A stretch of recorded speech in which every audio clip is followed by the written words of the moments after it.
বাংলাদেশের ৯২% মুসলমানের একটি স্লোগানই থাকবে, আর সেটি হলো আল্লাহু আকবার।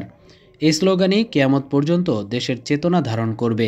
যারা এই স্লোগান গ্রহণ করতে পারবেন না, তারা কখনোই দেশের ক্ষমতায় আসতে পারবেন না।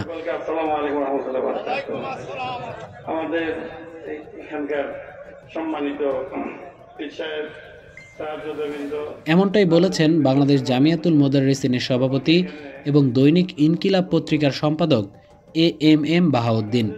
শনিবার জোহরবাদ ময়মনসিংহের ভালুকা উপজেলার কংসেরকুল দরবার শরীফে ৮৯তম বড় দোয়া অনুষ্ঠানের পূর্বে প্রধান অতিথির বক্তব্যে এসব কথা বলেন তিনি। এএমএম বাহাউদ্দিন আরও বলেন, এদেশের আলেম ওলামারা ইসলামের খেদমতে নিজেদের বিলিয়ে দিয়েছেন। সেকুলারিজমের ঝান্ডা নিয়ে আগেও অনেক রাজনৈতিক দল বিলীন হয়ে গেছে, ভবিষ্যতেও একই পরিণতি হবে। রাজনৈতিক দলগুলো যদি ইসলামের নীতি অনুসরণ না করে, তাহলে তাদের পতন অবশ্যম্ভাবী। তিনি দরবার শরীফের দীর্ঘদিনের খেদমত এবং মরহুম পীর সাহেব মাওলানা জাহিদুল হক ও বর্তমান গদ্দিনিসীন পীর সাহেবের ভূয়সী প্রশংসা করেন। অনুষ্ঠানে বিশেষ অতিথি হিসেবে উপস্থিত ছিলেন জামিয়াতুল মোদাররিসিনের মহাসচিব আলহাজ অধ্যক্ষ মাওলানা শাব্বির আহমদ মুমতাজি। তিনি বলেন, মরহুম পীর সাহেবের জনকল্যাণমূলক কাজের কারণে দরবার শরীফ আজ লাখো মানুষের দ্বীনি শিক্ষার কেন্দ্রবিন্দুতে পরিণত হয়েছে।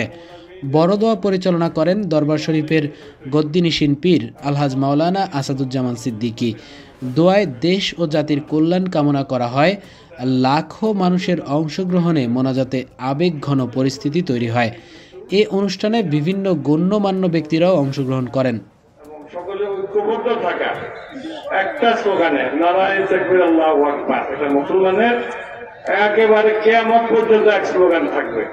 এর বাইরে বাংলাদেশের কোন স্লোগানের অস্তিত্ব, অনেক রকম স্লোগান আপনার বিভিন্ন সময় এসে দেওয়া হয়, যে রাজনৈতিক দল ক্ষমতা থাকবে সেটা আপনার প্রিয় স্লোগান দেবেন, কিন্তু কোন স্লোগানে ঠিক হবে টিকবে একটাই, নারায়ে তাকবীর আল্লাহু আকবার। এক স্লোগানই বাংলাদেশ চলবে।